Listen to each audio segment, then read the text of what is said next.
نحمده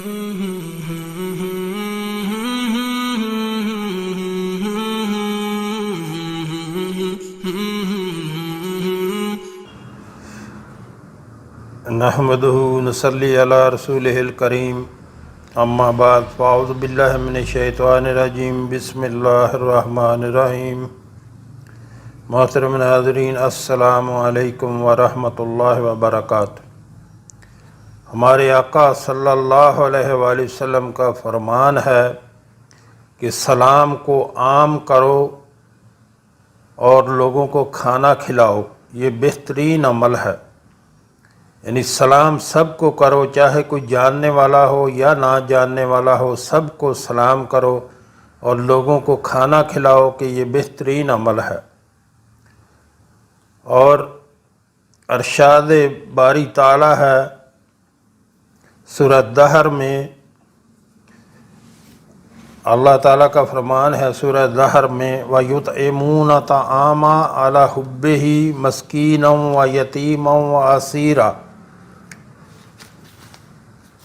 انما نطعمکم لوجہ اللہ لا نرید منکم جزاء ولا شکورا، جس کا ترجمہ ہے، اور باوجود یہ کہ خود ان کو طعام کی خواہش ہو اور حاجت مندوں، فقیروں، یتیموں اور قیدیوں کو کھانا کھلاتے ہیں، اور کہتے ہیں خالص خدا کے لیے کھلاتے ہیں، نہ تم سے عوض کے خواستگار ہیں، اور نہ الحمدللہ نحمدہ نصلی علی رسولہ الکریم اما بعد فاعوذ باللہ من الشیطان الرجیم بسم اللہ الرحمن الرحیم۔ محترم ناظرین، السلام علیکم ورحمۃ اللہ وبرکاتہ۔ سورۃ البقرہ کی آخری 2 آیات کی فضیلت بہت زیادہ فضیلت ہے۔ محترم ناظرین، سورہ بقرہ کی آخری 2 آیات کی، جس نے رات کو پڑھ کے سو گیا اس کے لیے کافی ہو گئیں، یعنی اس کے لیے کفایت کر گئیں۔ اگر اور اس نے کوئی عمل نہ بھی کیا ہو پھر بھی اس کے لیے کافی ہے سورہ بقرہ کی آخری 2 آیات پڑھنا۔ اور اس کا مطلب ہرگز محترم ناظرین یہ نہیں ہے کہ آپ کوئی اور عمل نہ کریں۔ یہ دنیا جو ہے یہ عمل کی کھیتی ہے، کل کو آخرت میں آپ نے جو یہاں پہ آپ نے بونا ہے وہ کل کو وہی کاٹنا ہے۔ اور زیادہ سے زیادہ عمل کریں، زیادہ سے زیادہ نیکیاں کمانے کی جو ہے وہ کوشش کریں۔ یقین کریں، یہ جب جسم سے روح نکل گئی اور نامہ اعمال بند ہو گیا، اس کے بعد جو ہے پھر کوئی بھی عمل آپ نہیں کر سکتے۔ یہاں توبہ کریں، استغفار کریں، سب قبول ہے۔ جب تک گلے میں، جب تک زبان باقی ہے، جب تک جو سانس باقی ہے، تب تک توبہ ہے۔ جب موت کا غرغرہ شروع ہو گیا تو توبہ کا دروازہ بند ہو جاتا ہے۔ یہاں جو ہے عمل ہے اور وہاں جا کے اس کا رزلٹ ہے، یعنی وہاں جا کے اس کا نتیجہ آپ دیکھیں گے۔ اگر توبہ کرنی ہے تو یہاں کریں، آگے جا کے توبہ کریں گے وہاں کوئی رونا چلانا آپ کا کام نہیں آئے گا۔ یہاں توبہ کریں، اپنے گناہوں سے اللہ سے معافی مانگیں اور اللہ سے اپنے گناہوں کی توبہ کریں، اور یہ جو ہے یہاں آپ نے عمل کرنا ہے، وہاں جا کر کوئی عمل نہیں ہے۔ اور بدقسمتی سے حال یہ ہے کہ دنیا کے لیے بہت فکر پڑی ہوئی ہے، لوگوں کو دنیا کے لیے بہت فکر پڑی ہوئی ہے، اور آخرت کے لیے کوئی بھی فکر نہیں ہے۔ اور افسوس ہوتا ہے اس بات پر کہ یہ ذکر اذکار کا چینل ہے، جو کوئی بھی، یعنی ہماری کوشش یہی ہوتی ہے کہ ذکر اذکار بتائے جائیں کہ آپ یہ ذکر کریں، اس کا آپ کو یہ فائدہ ملے گا۔ اور ذکر اذکار سے اللہ کا قرب حاصل ہوتا ہے، قرب الہی جو ہے وہ حاصل ہوتا ہے۔ اور دنیاوی بہت سے مسائل حل ہوتے ہیں ذکر اذکار سے، اور اللہ کا قرب حاصل ہوتا ہے۔ افسوس اس بات کا ہے کہ لوگ میسیجنگ کریں گے، لوگ جو ہے کال بھی کریں گے کہ یہ آپ مجھے یہ بتائیں کہ میری جہاں میں چاہتا ہوں یا چاہتی ہوں وہاں میری شادی ہو جائے، یا میں باہر جانا چاہتا ہوں ملک سے، وہاں میں چلا جاؤں، اس کے لیے کوئی وظیفہ بتائیں، یا کوئی اور میرے پاس مال و دولت آ جائے اس کے لیے وظیفہ بتائیں۔ یقین کریں کبھی کسی نے یہ نہیں پوچھا کہ مجھے کوئی ایسا وظیفہ بتائیں کہ میں آقا صلی اللہ علیہ وآلہ وسلم کے جو ہے ان کا قرب کیسے حاصل کروں، اور اپنے کریم رب کا قرب حاصل کیسے کروں، جس کو بھی دیکھو دنیا کی پڑی ہوئی ہے آخرت کے لیے۔ کبھی کسی نے یہ نہیں پوچھا کہ مجھے یہ بتائیں کہ میں اللہ کا قرب حاصل کیسے کروں، کل کو قبر میں میرے ساتھ کیا ہونے والا ہے اور اس کے لیے میں کیا کروں۔ بس یہی ہے کہ میں دولت کیسے میرے پاس آ جائے، پیسہ میرے پاس کیسے آ جائے، بس یہی فکر لگی ہوئی ہے سب کو۔ تو زیادہ سے زیادہ جو ہے اللہ کے نزدیک ہونے کی کوشش کریں۔ جب آپ کو اللہ مل گیا، آپ کو سب کچھ مل گیا، آپ اللہ کو چھوڑ کر کچھ بھی حاصل نہیں کر سکتے، نہ دنیا حاصل کر سکتے ہیں۔ جب آپ کو اللہ مل گیا، آپ کو سب کچھ مل گیا۔ محترم ناظرین، اپنے رب کو یاد کریں، اپنے آقا صلی اللہ علیہ وآلہ وسلم پر درود پاک زیادہ سے زیادہ پڑھا کریں۔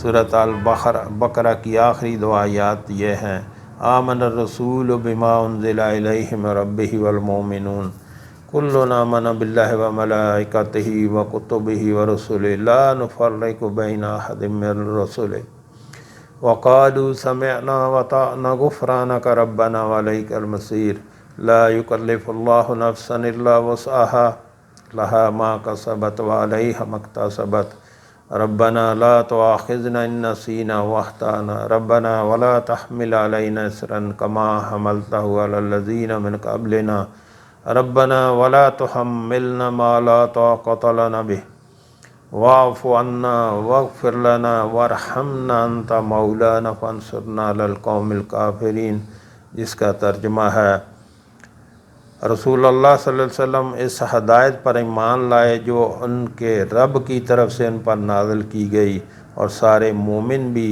سب اللہ پر، اس کے فرشتوں، اس کی کتابوں اور اس کے رسولوں پر ایمان لائے۔ وہ کہتے ہیں ہم اللہ کے رسولوں میں سے کسی ایک میں بھی فرق نہیں کرتے، اور وہ کہتے ہیں ہم نے حکم سنا اور اطاعت کی، اے ہمارے رب ہم تیری بخشش چاہتے ہیں اور ہم تیری ہی طرف لوٹ کر آنا ہے۔ اللہ کسی کو اس کی برداشت سے بڑھ کر تکلیف نہیں دیتا۔ کسی شخص نے جو نیکی کمائی اس کا پھل اس کے لیے ہے، اور جو اس نے برائی کی اس کا وبال بھی اس پر ہے۔ اے ہمارے رب، اگر ہم سے بھول چوک یا غلطی ہو جائے تو ہماری گرفت نہ کر۔ اے ہمارے رب، ہم پر ایسا بوجھ نہ ڈال جو تو نے ہم سے پہلے لوگوں پر ڈالا تھا۔ اے ہمارے رب، جس بوجھ کو اٹھانے کی ہم میں طاقت نہیں وہ ہم سے نہ اٹھوا، اور ہم سے درگزر فرما اور ہمیں بخش دے اور ہم پر رحم فرما۔ تو ہی ہمارا کارساز ہے، لہذا کافروں کے مقابلے میں تو ہماری مدد فرما۔ محترم ناظرین، یہاں آپ سے گزارش کرنا چاہوں گا، ہمارے ہاں دن کے ٹائم میں ایک دسترخوان چلایا جاتا ہے جو کہ فری آف کاسٹ، بلا معاوضہ اس میں کوئی بھی کھانا کھا سکتا ہے۔ ہمارے آقا صلی اللہ علیہ وآلہ وسلم کا فرمان ہے سلام کو عام کرو، یعنی سب کو سلام کرو، کوئی جاننے والا ہو نہ جاننے والا ہو سب کو سلام کرو اور لوگوں کو کھانا کھلاؤ، سلامتی کے ساتھ جنت میں داخل ہو جاؤ گے۔ تو جو ہمارے بہن بھائی ملک میں یا ملک سے باہر رہتے ہیں ان سے یہ گزارش کروں گا کہ آپ اس کار خیر میں آپ بھی اپنا حصہ ضرور ڈالیں۔ اور اللہ کے کرم سے اور آپ کے تعاون سے اس کو ہمیشہ چلتے رہنا چاہیے۔ جو آپ نے دنیا داری پہ خرچ کر دیا وہ ضائع ہو گیا، جو آپ نے اللہ کے راستے پہ خرچ کر دیا وہ باقی بچ گیا، آخرت کا ذخیرہ بن گیا، اور اس کو اللہ دنیا میں بھی کئی سو گنا بڑھا کر واپس کر دیتا ہے، اور وہ آخرت کا ذخیرہ بن جاتا ہے۔ اور نیچے ویڈیو کے شروع میں میرا نمبر چل رہا ہے اور نیچے واٹس ایپ نمبر چل رہا ہے، اس پہ رابطہ کر کے آپ طریقہ کار پوچھ سکتے ہیں۔ اللہ ہم سب کو نیک عمل کی توفیق عطا فرمائے۔ سورہ البقرہ کی آخری 2 آیات کی فضیلت سیدنا ابو ہریرہ رضی اللہ تعالیٰ عنہ سے روایت ہے۔ رسول اللہ صلی اللہ علیہ وسلم نے ارشاد فرمایا، اپنے گھروں کو قبرستان نہ بناؤ، بے شک شیطان اس گھر سے بھاگ جاتا ہے جس میں سورہ بقرہ تلاوت کی جاتی ہے۔ اس حدیث نبوی کی روشنی میں معلوم ہوا کہ قبرستان میں قرآن مجید کی تلاوت ممنوع ہے۔ جو لوگ تدفین کے بعد یا ویسے ہی قبرستان میں قرآن مجید کی تلاوت کرتے ہیں وہ بدعت کا ارتکاب کرتے ہیں۔ سیدنا ابو امامہ باہلی رضی اللہ تعالیٰ روایت کرتے ہیں، میں نے رسول اللہ صلی اللہ علیہ وسلم کو فرماتے ہوئے سنا، سورہ بقرہ کی تلاوت کیا کرو، اس لیے کہ اس کا حاصل کرنا برکت اور چھوڑنا باعث حسرت ہے، اور جادوگر اس کو حاصل کرنے یا اس کا مقابلہ کرنے کی طاقت نہیں رکھتے۔ سیدنا ابن عباس رضی اللہ تعالیٰ عنہ بیان کرتے ہیں کہ جبریل نبی کریم صلی اللہ علیہ وسلم کے پاس بیٹھے ہوئے تھے کہ آپ صلی اللہ علیہ وآلہ وسلم نے اپنے اوپر ایک دروازہ کھلنے کی آواز سنی، تو آپ صلی اللہ علیہ وآلہ وسلم نے اپنا سر اٹھایا تو جبریل علیہ السلام نے کہا، یہ آسمان کے دروازوں میں سے ایک دروازہ ہے جو آج ہی کھلا ہے، اس سے قبل کبھی نہیں کھلا۔ اس دروازے سے ایک فرشتہ اترا جو جبریل علیہ السلام نے کہا، یہ فرشتہ آج ہی نازل ہوا ہے، اس سے قبل کبھی نازل نہیں ہوا، اور اس نے اسلام کے بعد کہا، آپ صلی اللہ علیہ وسلم کو ان دونوں روشنیوں کی مبارک ہو جو آپ صلی اللہ علیہ وآلہ وسلم کو عطا کی گئی ہیں، آپ صلی اللہ علیہ وسلم قبل کسی پیغمبر کو نہیں دی گئی، وہ ایک سورہ فاتحہ ہے اور سورہ بقرہ کا آخر، ان میں سے آپ جو حرف پڑھیں گے آپ کو عطا کیے جائیں گے۔ یعنی یہ سورہ فاتحہ اور سورہ بقرہ کی آخری آیات کسی کو پہلے عطا نہیں کی گئیں۔ سیدنا ابو مسعود رضی اللہ تعالیٰ عنہ سے مروی ہے، نبی کریم صلی اللہ علیہ وسلم نے ارشاد فرمایا، جو شخص رات کو سورہ بقرہ کی آخری 2 آیات کو تلاوت کرتا ہے وہ اس کے لیے کافی ہو جائیں گی۔ تو محترم ناظرین، ان آیات کو جو لازم سونے سے پہلے پڑھ لیا کریں، اور صبح جب اٹھیں تو صبح بھی ایک بار پڑھ لیا کریں سورہ بقرہ کی آخری آیات۔ یہ بہت ہی پیاری دعا ہے اور بہت ہی فضائل ہیں اس کے، تو ان کو ضرور پڑھا کریں۔ جو ہم نے پڑھا، جو ہم نے سنا، اللہ ہمیں اس پر عمل کی توفیق عطا فرمائے۔ محترم ناظرین، اس کے بارے میں یہ بھی میں نے پڑھا ہے، یہ ایک حدیث یہ بھی ہے کہ مرنے والا جب اس کو دفنا دو تو اس کی قبر پہ اتنی دیر بیٹھ کے وہ قرآن پاک پڑھو کہ جتنی دیر میں ایک اونٹ اس کو ذبح کیا جائے اور کھال اتاری جائے اور اس کے بعد اس کا گوشت تقسیم کیا جائے، یعنی کہ کافی دیر لگ جاتی ہے، تب تک اس کی قبر پر بیٹھ کے پڑھتے رہنا چاہیے۔ آگے ابھی آپ خود اندازہ کر لیں کہ قرآن پڑھنا وہ باعث برکت ہے، اس کو ضرور پڑھا کریں۔ قبرستان کو مرنے والوں کی قبر پہ وہ جو پڑھا، یعنی جو حدیث ہے کہ جب تک اونٹ کا ذبح کرنا، پھر کھال اتارنا اور گوشت کرنا اور گوشت بانٹنا، تب تک وہ قبر پہ پڑھنا چاہیے۔ تو اللہ ہمیں سب کو عمل کی توفیق عطا فرمائے۔ وآخر دعوانا الحمدللہ۔